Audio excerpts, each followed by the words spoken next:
So you're looking to get into a property investment and you'd love to secure something that has a tenant in place already. Sounds like the ideal plan, right?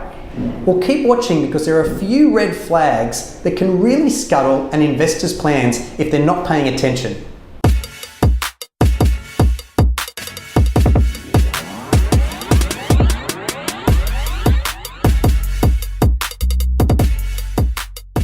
Hi everybody, my name is Josh Masters.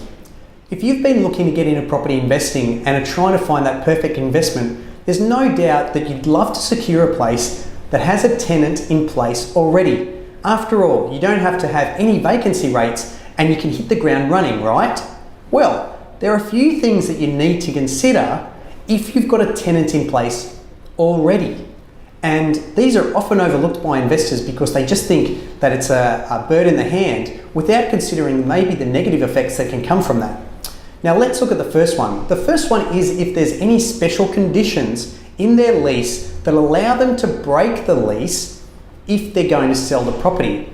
Now this can mean that you could be halfway through your settlement and suddenly the tenant leaves and you've made plans around having that tenant in place and getting that income coming in straight away, which means you need to double take and do a complete 180 on your strategy.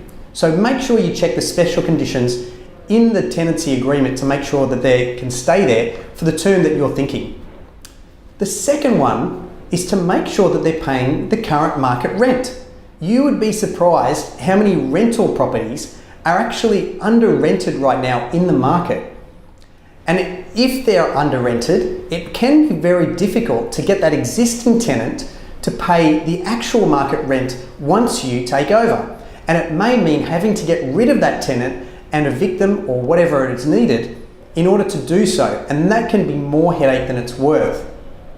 And finally, and this is a tricky one that I've come across when I'm buying properties, is that make sure there's a current lease in place.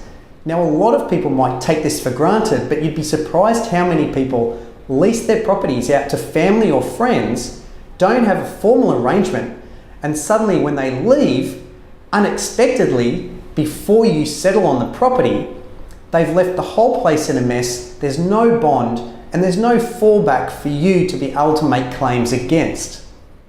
So if you're looking out for an ideal property investment and you want to have it tenanted, make sure the tenancy in place doesn't sway your decision as to whether you take that asset for the long term, because things can change and you've got to make sure that you're ticking off all the boxes. So if you have any questions around this or you'd like to know more, please drop me a line. I'd love to hear from you. You've been watching me, Josh Masters, on The Ladder.